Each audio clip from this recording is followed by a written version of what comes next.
Hey everyone, John here! And with Pokémon Scarlet and Violet being updated to 60 frames per second on Switch 2, it made me wonder, how does every Pokémon game ever perform? How many 60 FPS games are there in this series? And so we're gonna look at every single Pokémon RPG, analyze their frame rates on original hardware, and see exactly how they fare. Now, first off, I know there is a somewhat common consensus that Game Boy and Game Boy Advance games all run at 60 FPS, and this isn't quite true. So the display is 59.7Hz, not quite a full 60, but that doesn't mean that every single Game Boy game or GBA game is 60 FPS. It's quite a common standard that most are, but it's not a rule. They're also rather hard to analyze, because our tools rely on different frames, but so many Game Boy games have the exact same frame. For instance, if we stand still in Link's Awakening, the game goes between 21 FPS and 60 FPS, and that's just monitoring those flowers moving over there, which is the 21 FPS, and the cuckoo moving, which is the 60 FPS. So to get a reliable result, we need motion. And yes, Link's Awakening is in fact a 60 frames per second game. Ignore the blips when transitioning to the next screen, that is just the lack of motion. Likewise, when there's full motion, Donkey Kong 94 is a 60 FPS game. But then you get a game like Chrysalis, where even with constant motion, the frame rate isn't going above 30 FPS, hinting at a 30 FPS cap for this game. So enough jabbering, we know about Game Boy standards now. Where does Pokémon Red, Blue and Yellow lie, frame rate wise? And this is a rather hard one to judge because these games are incredibly static. A lot of the gameplay is just watching these still sprites that occasionally shake, and sometimes there's effects, and they go nowhere near 60 frames per second. However, we can get a 60 FPS reading fairly easily. When the battle begins and the sprite slides on in, it does hit 60 FPS and then goes straight down to its static, like 10 FPS. But for a moment there, the game does run at 60. And the reason I've led with battles, even though they're the most static part of the game, is because the overworld gives us very inconsistent results. It can hit the high 50s, it can hit the mid 30s. And you've probably gathered, this isn't the real frame rate. This is the tool struggling because there just aren't that many frames of animation to actually judge. So the answer to does Gen 1 run at 60 FPS is kinda. It definitely runs in the 59.7Hz container, but there just aren't that many frames of animation to really judge a full 60 FPS. It can hit it, but the game isn't complex enough to read as 60 most of the time. So yes, but no. So what about Gen 2 with Silver, Crystal, and Gold? Well, combat is a very similar scenario. When a Pokemon slides in, it does slide in at 60 FPS, and then just single digits, mid-teens for most of the battle after that. But the overworld is actually quite different to Gen 1. I wasn't getting inconsistent readings of mid-50s, mid-30s. This was just a constant 30 FPS and nothing higher. This is to say that Gen 2 is a largely 30 FPS game. Battles can hit 60 even if they very rarely do, but the overworld itself is locked at 30 FPS. So no, Gen 2 is not a 60 FPS game. Now with the Game Boy Advance, with the exception of fully 3D games which definitely do not run at 60, most games do run at 60 FPS. Here's Mario Kart Super Circuit, quite a complex game, locked at 60. And so it's no surprise really that Gen 3 gives us a far more consistent 60 FPS reading. The tools do still struggle at times because Pokémon has not had a wild animation overhaul. It's still very static in the animation itself, but you can see this is definitely 60 frames per second. But the battles are rather similar to Game Boy. We hit 60 FPS when it slides in, 60 FPS when throwing the Pokeball, and then just sort of single digits when choosing your moves. Some moves may bring it to 30, some moves may reach closer to 60, but this is again a very static animation system for combat. Pokémon Fire Red and Leaf Green are built on the exact same foundation and run pretty much the exact same, so 60 FPS when walking around and very fluctuant in battle. There's really no difference, these are basically the exact same result. So a pretty big evolution over Game Boy, but still very static games. So the DS could produce 3D polygons, and games like Metroid Prime Hunters ran at a very solid 30 FPS, and games like Mario Kart DS even reached 60 FPS, which was very impressive. So where does Pokémon fall? Well, if you ever felt that Gen 4 was more sluggish than Gen 3 and Gen 1, then you wouldn't be wrong. This game runs at 30 FPS in the overworld. It is a frame rate cap, and even with constant movement, it's not entirely consistent either. The frame rate can drop. And unlike every single game so far, even the combat is 30 FPS.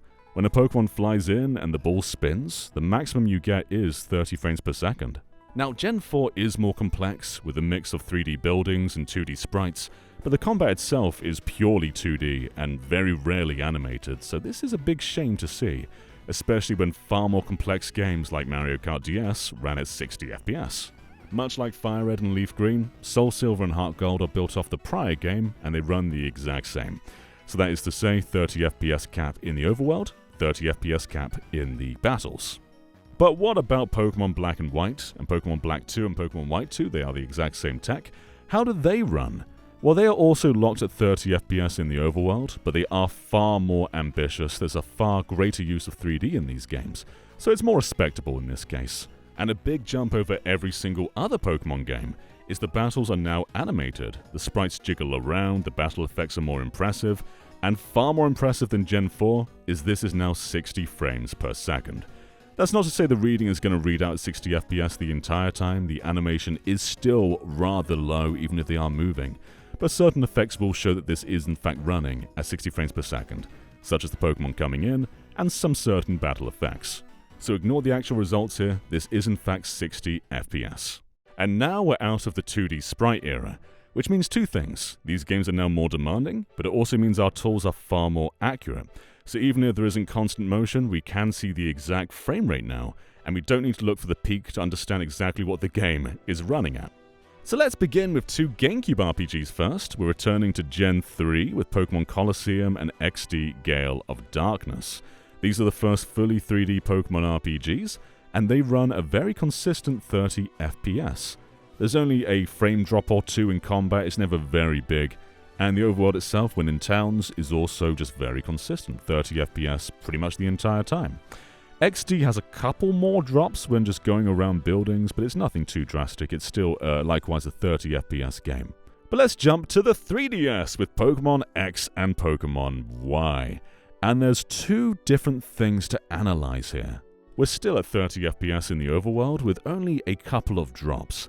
I wouldn't say this game is particularly impressive by 3DS standards. Majora's Mask 3D and Dragon Quest VIII look far better than X and Y. However, Lumio City was impressive, and this is mostly where we see the dips. You can make this around 26 FPS just by going in circles around all these NPCs. But this is a rather large-scale city with a lot going on, so it's much more understandable. Now the battles are where things get really interesting. For the first time in mainline Pokemon, battles are moving constantly, so we can see a constant 30 FPS, not 60 like Black and White or the GBA or Game Boy games, but still very pleasant. However, Pokemon X and Y can be the worst performing game in the entire series if you turn the 3D slider on. Watch in real time, can you guess when I turn the slider on? So the game basically halves the frame rate, and it hangs between around 10 FPS and 20 FPS, which is certainly not ideal, and Sun and Moon would outright remove 3D because of this. But Omega Ruby and Alpha Sapphire would not. These games perform the exact same as X and Y. There's also the Horde battles, which I didn't demonstrate last time, and these hold up somewhat well depending on the Pokemon. There can still be some pretty wild drops though. You can see here it goes down to 20 FPS for a moment, but it's not a particularly consistent 20. But yeah, you turn 3D on, and the game just cannot handle that.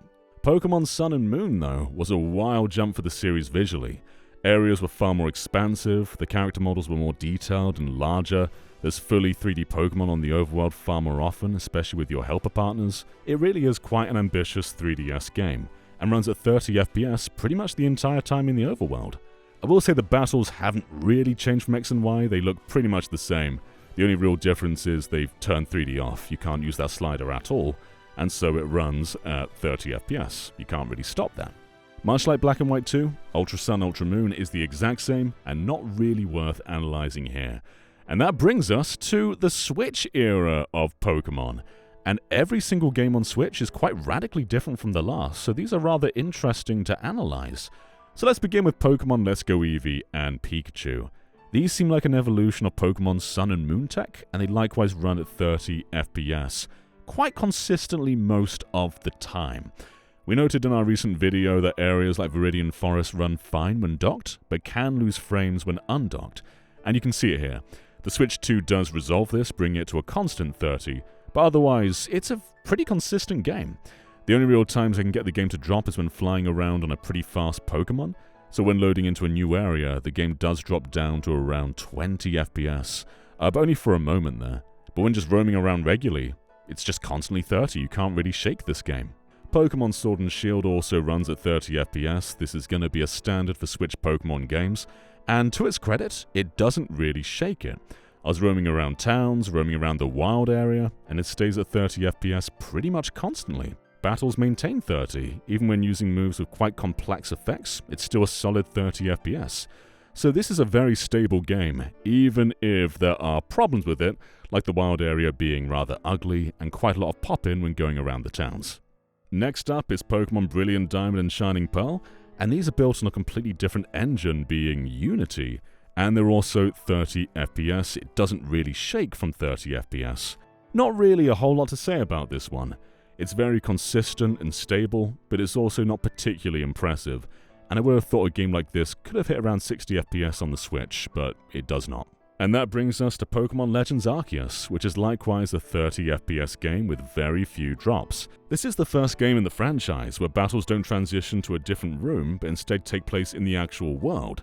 And these can drop frames briefly, but for the most part they are a rather stable 30 FPS. Now that's not to say the game does not have problems, it is visually quite odd looking at times, and Pokémon in the distance do run at a lower frame rate than everything else. But otherwise, the actual frame rate itself is pretty stable. And that brings us to the Switch 1 version of Pokémon Scarlet and Violet. And take all of Pokémon Legends' technical issues, being some odd shadows, pop-in, low frame rate Pokémon in the distance, and amplify that by about 10. Everything that's just a little bit away from you runs at a lower frame rate, and the game itself is not stable. One thing you can say about the Switch era of Pokémon is up until this point, even though they had their problems, they were stable most of the time, usually quite a lot 30 FPS. This game is not.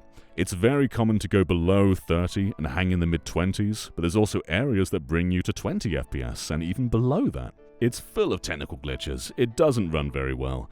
And there's some very odd moments too, like windmills that update at around 2 FPS if you're quite far away, and 0 FPS if you're very far away. And so, to finally end out, we have the Switch 2 version of Pokémon Scarlet and Violet, which is a free update. And this is the first time since Pokémon Gen 3 and I guess Gen 5's battles that Pokémon does run at 60 frames per second all the time. The game can drop around 3 frames in certain areas, but it's always just for a brief moment and then straight back to 60. And it is wonderful.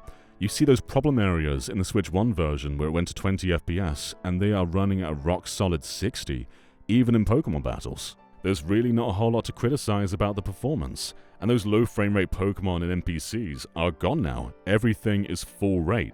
Even the windmills, they're no longer 2 FPS, they're now 60 FPS.